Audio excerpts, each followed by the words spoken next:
Iran is warning of retaliation if the U.S. extends sanctions first put into place back in 1996. Now, the threat comes after the House voted overwhelmingly in favor of the extension, which would be 10 years.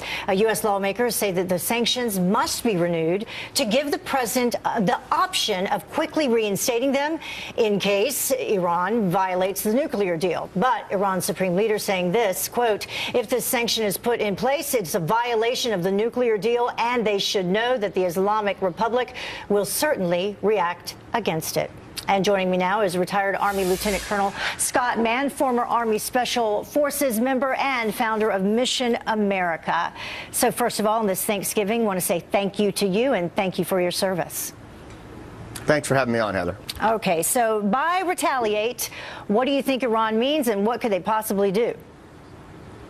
Well, I think they've already shown us what their real colors are. I mean, even when the deal was underway, the way they've captured our sailors, the way they've stirred up trouble in Iraq, fomented instability in Yemen, the list goes on. And that was when supposedly this deal was underway. So they're going to quote unquote retaliate, Heather, no matter what we do.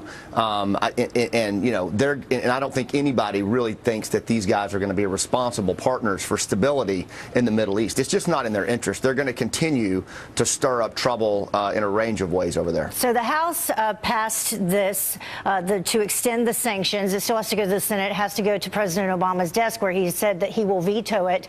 But on top of that, Republicans sent President Obama a letter, and in that letter, they asked him to take no further actions to bolster international trade or investment in Iran. And then word comes just yesterday, the president okayed the Airbus sale of over 100 planes to Iran. So do you think that President Obama in his final days is going to do more action like that?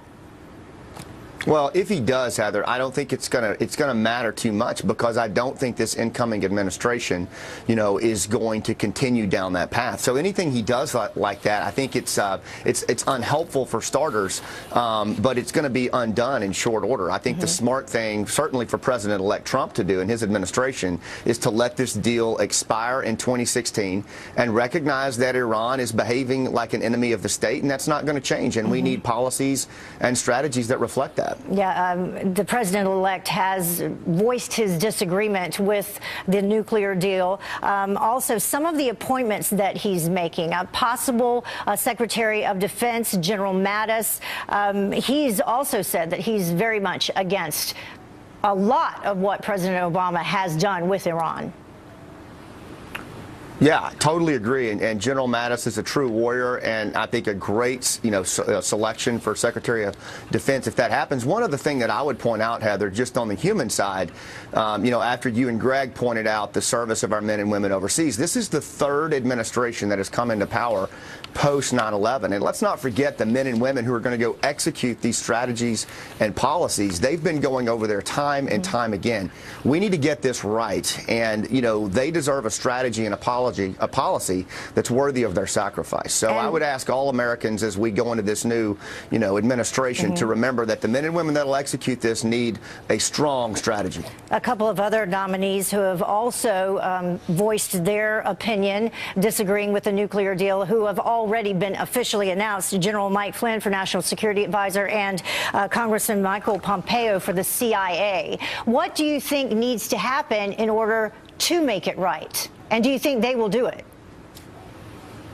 Well, first of all, that whole deal just needs to be scrapped. I mean, any kind of, basically, paying Iran to not produce, nuclear components is ridiculous. It's patently ridiculous.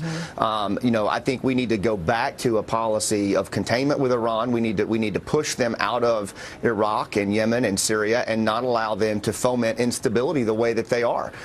They have killed U.S. troops in Iraq, and we're going to have to take a hardline stance against them. They are not a pragmatic, practical partner for Middle East stability. I just don't see it. I think we're going to have to hit the reset button on that one. And unfortunately, we've got some cleanup to do, because we've allowed them to establish themselves in some very dangerous places in the Middle East. Yeah, and they haven't been following the deal as it's as you mentioned in the very beginning of our conversation.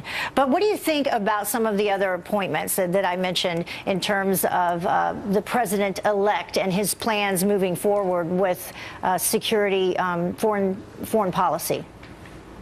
You know, so far I'm pretty encouraged by it, Heather. I think, but here's my concern is that whoever comes into these appointments, if they're the same old advisors who subscribe to the Western way of war, you know, in fighting this asymmetric fight that we have been in for 15 years, the longest war in American history, and it's just stir and repeat, then, you know, I think we have a problem. So do you think that General Flynn or Congressman Pompeo would be part of that stir and repeat?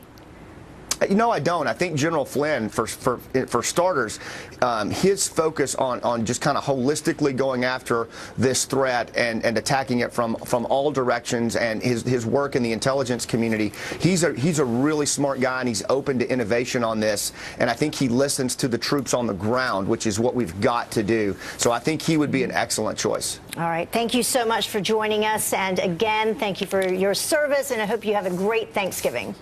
Thank you, and please remember our troops this Thanksgiving. Absolutely, 100%.